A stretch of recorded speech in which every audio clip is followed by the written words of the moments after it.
I am now reviewing exercise 16-16 and I am referring to the textbook. Rayner Harrison Chan is a consulting firm that specializes in information systems for medical and medical and dental clinics. The firm has two offices, one in Chicago and one in Minneapolis.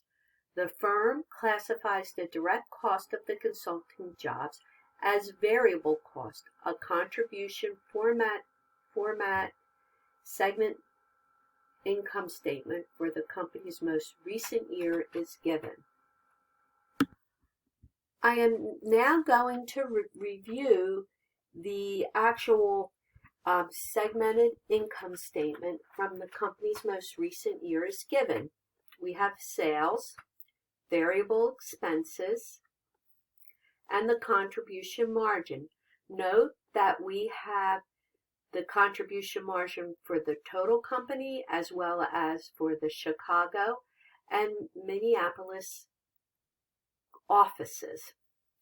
Now, to get to the actual net operating income, we normally, in using the contribution margin format, we subtract fixed cost. In a segmented income statement, we break down our fixed cost as traceable fixed cost or common fixed cost, costs that cannot be traceable to an office. A traceable fixed cost is incurred because of the segment. If the segment did not exist, the cost would no longer be incurred. So an example in the Chicago office, a traceable fixed cost could be the office manager in the Chicago office. If the Chicago office would shut down, the office manager's salary would no longer exist. So again, a traceable fixed cost is a cost incurred because of the segment. If the segment did not exist, the fixed cost would not be incurred. So the traceable fixed cost for the total company is $126,000. Of the $126,000, $78,000 is traceable to the Chicago office and $48,000 is traceable to the Minneapolis office. They then subtract the contribution margin by the traceable fixed expenses, and you have the office segment margin. And you also have the Chicago segment margin and the Minneapolis segment margin. The common fixed cost, which is not traceable to the Chicago and Minneapolis office, would be $63,000. The actual common cost would be the CEO of the company. The CEO of the company is a common cost that is not traceable to the offices. So in requirement 1, compute the company-wide break-even point in dollar sales. Also compute the break-even point for the Chicago office and the Minneapolis office. Okay, so let's do the company-wide. We know from chapter 5, your total fixed costs divided by the overall contribution margin ratio would give us the sales to break even. So for the total company, it would not only be the traceable fixed cost, but you would add to that your common fixed cost and divide it by the overall CM ratio, which is 50%. So you have 126,000 plus 63,000 divided by 50%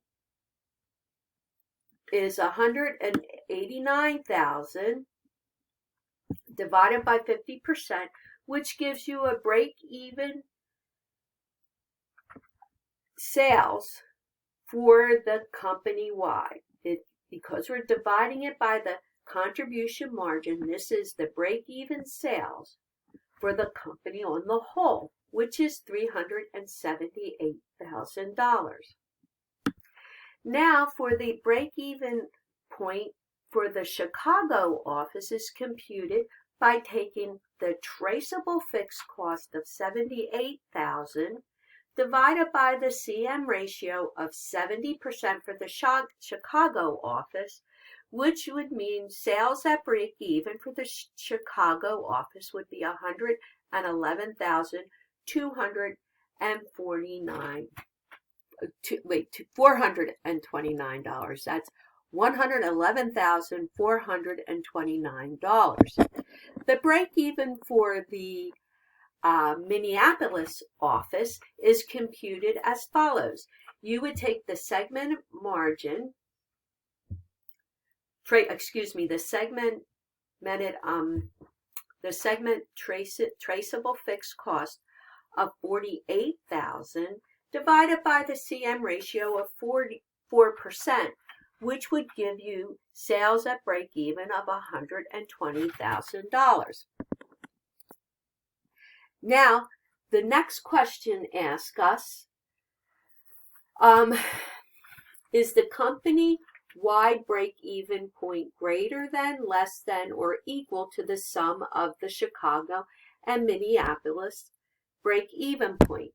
The sum of the Chicago and Minneapolis break-even point is $231,429 in sales. However, for the company as a whole, the break-even point is $378,000.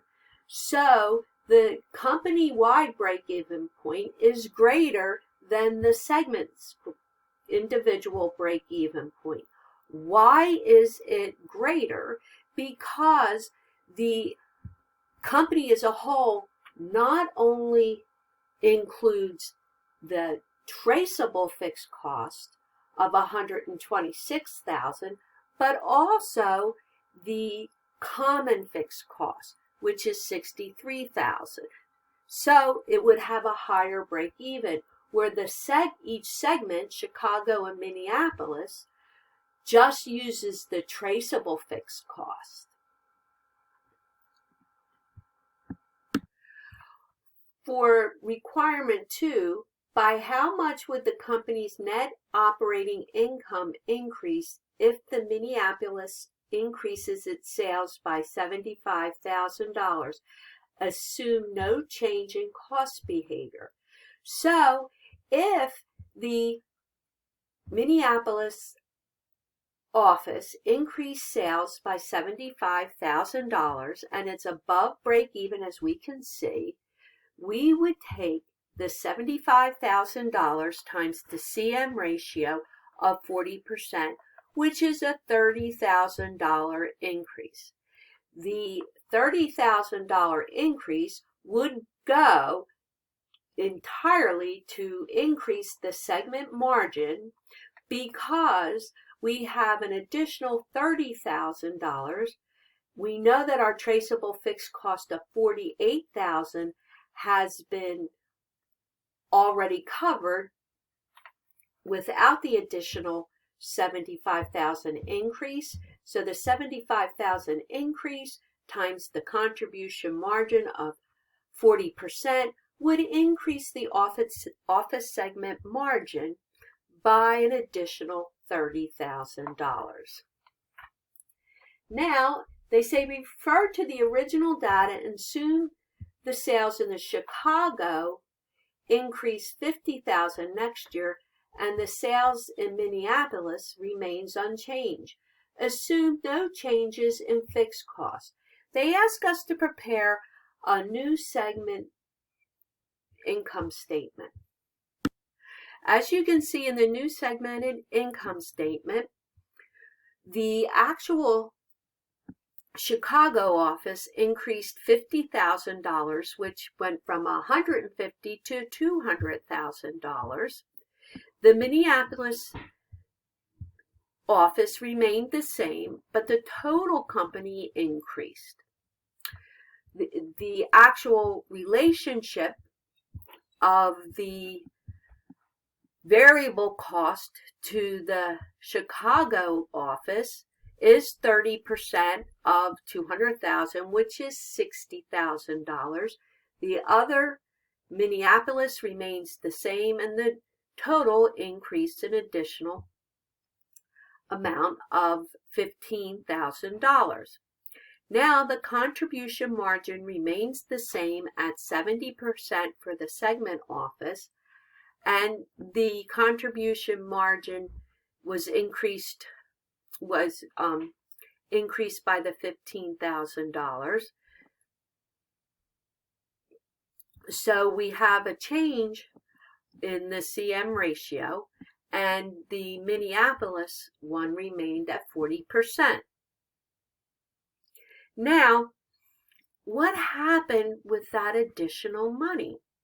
Well, we have $140,000 of contribution margin, which is $35,000 of the contribution margin greater than the contribution margin when the Chicago office had $105,000. So again, we are covering all our fixed costs prior to the $50,000 adjustment.